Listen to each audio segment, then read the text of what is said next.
Halo guys, kalau kalian baru di sini, salam kenal, nama gue Pak. 3 tahun yang lalu gue lulus S2 di Jepang dan memutuskan kerja di Australia dengan work and holiday visa dan sekarang kerja di kitchen di Australia. Kayaknya ini waktu yang tepat buat ngasih update ke kalian tentang kehidupan gue selama 3 tahun terakhir ini. Keluar dari bidang gue di geologi, gue 30 years old, 30 tahun, dan gue lulus S1 Teknik Geologi 2019 dan sempat kerja kurang lebih setahun di pertambangan nikel di Indonesia Timur. Setelah itu gue mutusin S2 di Jepang karena dulu itu gue nggak terlalu suka kerja di lapangan ya. 2,5 tahun setelah lulus S2, akhirnya gue balik ke Indonesia. Waktu itu 2023, gue sempat kembali ke kampus 2 dan menjadi asisten profesor di salah satu top 10 university di Indonesia. Asisten profesor dan asisten wakil rektor. Dulu profesor gue menjabat wakil rektor juga. Karir udah bagus banget pada saat itu. Walaupun memang gajinya nggak terlalu besar, tapi untuk jangka panjang sangat bagus. Tapi di video kali ini gue nggak mau bahas background gue terlalu dalam. Gue mau ngasih gambaran kalian ketika kalian mutusin ninggalin karir kalian sebelumnya dan untuk switch karir di totally different industry yang sangat beda based on my experience sama 3 tahun di Australia. Mungkin dari kalian ada yang kayak lagi pertimbangin untuk switch karir di kerjaan yang berbeda. Kayaknya ini terlalu cepat untuk bahas duit ya, atau finance condition gua. Jadi untuk gambaran kalian, pertama gua adalah generasi sandwich. Gua berasal dari keluarga menengah ke bawah, nggak dibilang berada, nggak dibilang miskin juga gitu. Yang bikin gua agak susah kerja S2 itu karena gua nggak bisa dapat support banyak dari orang tua, karena orang tua gue itu pensiunan PNS. Gue 6 bersaudara dan masing-masing saudara gue juga nggak ada yang outstanding banget gitu ya, nggak ada yang kayak subsidi adeknya lah apa gitu, nggak, semuanya purely sendiri-sendiri gitu. Ngerti kan, dapatkan kondisi. Dan gue juga masih harus ngasih uang ke beberapa keponakan gue. Jadi itu gambaran ekonomi gue. Nah, kenapa gue nggak ambil pekerjaan dosen? Gue rasa itu pekerjaan dosen itu bukan untuk kaya ya. Pekerjaan dosen itu pengabdian dan jangka waktunya panjang banget gitu buat dapat taraf hidup yang layak. Gue sebelum itu pulang ke Indonesia, gue sempat research WHV. Buat kalian yang penasaran tentang perjalanan gue WHV, gue sebenarnya udah bikin playlistnya.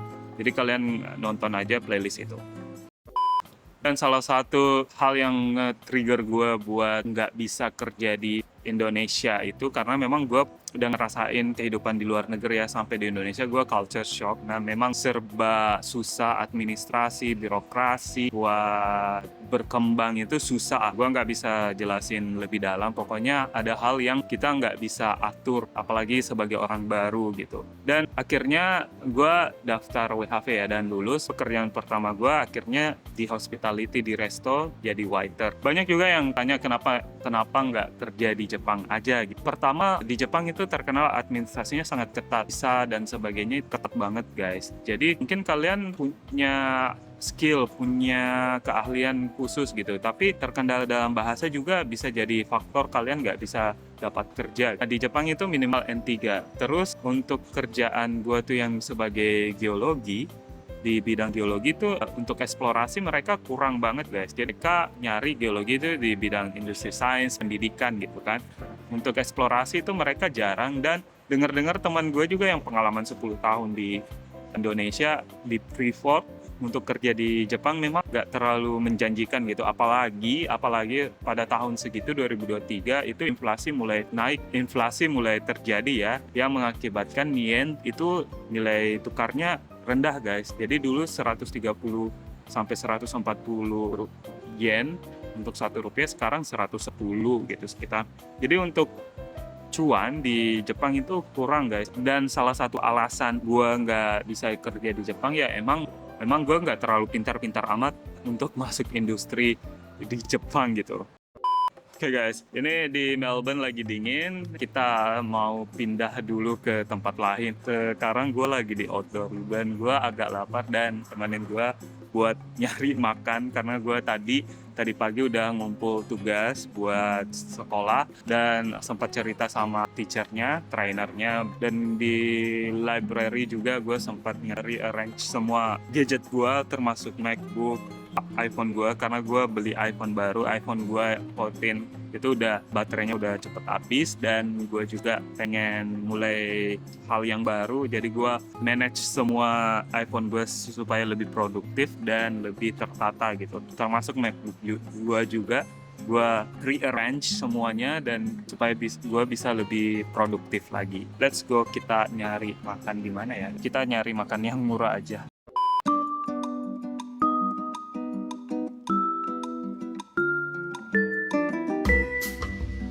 Jadi sekarang tuh jam 5 ya, tapi udah gelap banget di Melbourne karena ini sekarang lagi winter. Biasanya winter tuh juga gue cepet lapar kalau winter. Jadi gue pengen makan tapi cari yang murah aja dulu guys, sambil kita cerita tentang switch karir ini.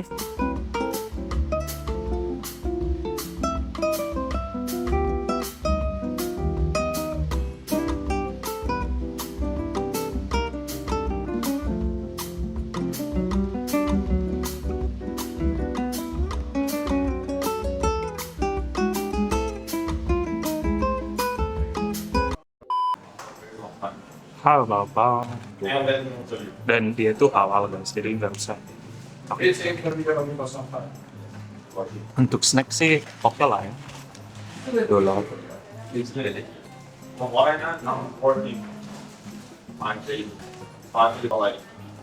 Suka tuh rotinya ya, ala kebab gitu rotinya, dan nasinya enak banget.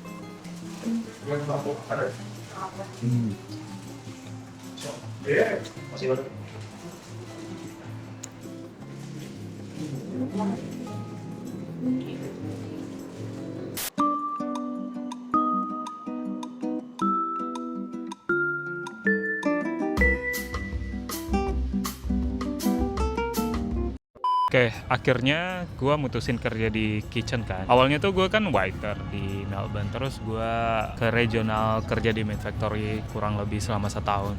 Dan balik lagi ke Melbourne itu 2025, awal tahun 2025. Di awal tahun 2025 itu gue mulai kerja di kitchen kan sebagai tukang cuci piring. Gue pindah dari kitchen 1 ke kitchen 1, akhirnya dapat kerjaan tetap walaupun masih casual di catering ini untuk jadi tukang cuci piring sama kitchen hand lah. Sebulan kerja di situ ada momen dia kekurangan chef gitu kan, akhirnya gue disuruh masak, ikutin resep ini, bagus guys hasilnya. Misalnya gue pagi-pagi ke tempat area cuci piring nggak, tapi eksekutif chefnya ini ajak gue untuk sini masak di sini bantu kita. Nah dari situ gue belajar lah.